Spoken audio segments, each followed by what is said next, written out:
Hi guys, how are you? I'm here with a little bit of a different video. I'm gonna do a sort of plan with me later on in my planner. But I wanted to touch base because I had sort of gotten back into doing videos once, 2 times, maybe even 3 times a week. But as all of you know by now, my uncle has end-stage COPD, and he's been really sick, and aside from the end-stage COPD, he has Alzheimer's. So what happens is at night in particular, he feels like he's dying, like he's just choking, and it's horrible. Well, as a family, we've sort of been fluctuating in and out of their house, spending nights and days there, and also working and running the Etsy shop and trying to do YouTube videos has presented as quite hectic. So here's where we're at. It is right now 2:24 in the afternoon, and I am still in bed. Now, it's Thursday, and I'm probably gonna post this video hopefully tomorrow.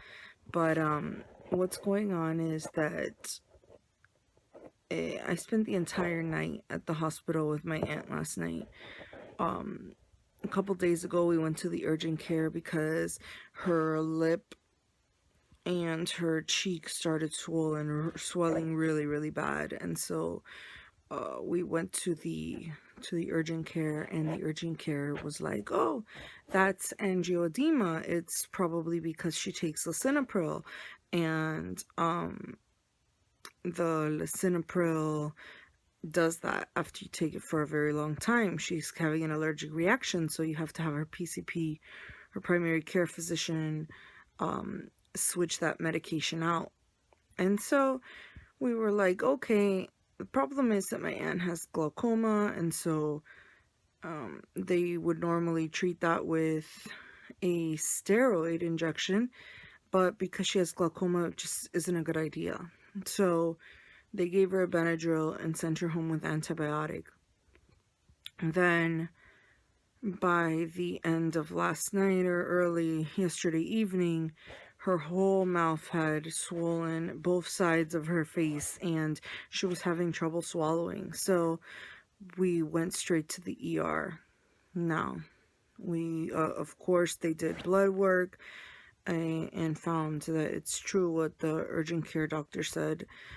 She does have angioedema, but it had gotten really bad, so bad that they needed to give her a antibiotic anyway, or a steroid injection anyway, and just weigh the risks later on, what was going to happen with her eyes.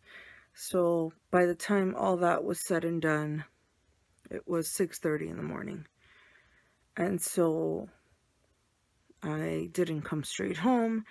I took her home. I dropped off her prescription. I had to wait 2 hours to get her prescription for prednisone, I think, or something like that, which is essentially a steroid that she needs to take along with Benadryl and the antibiotic and whatever other medication she's taking, except not the lisinopril.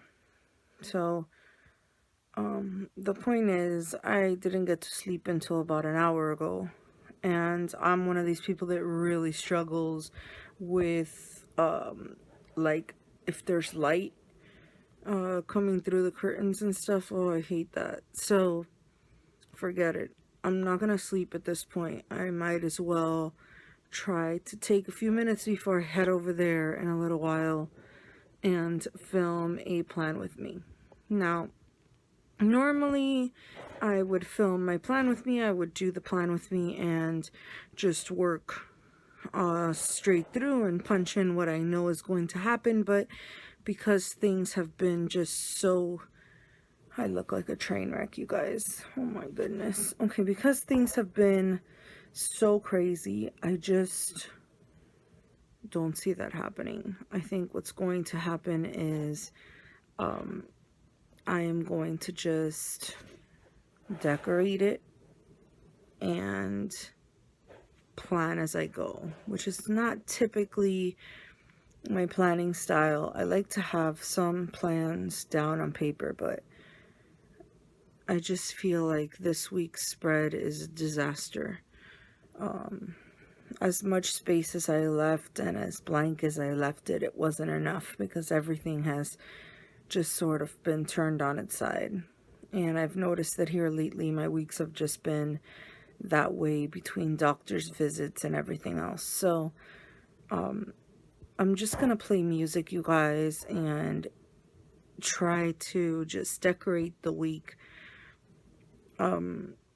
sort of effortlessly. And I'm so sorry for the lack of enthusiasm because I'm just exhausted. I mean, look at these bags under my eyes. This is ridiculous. So yeah, I hope you guys enjoy this video. I will try to do better, I promise. Love you guys. Thanks for watching. Bye.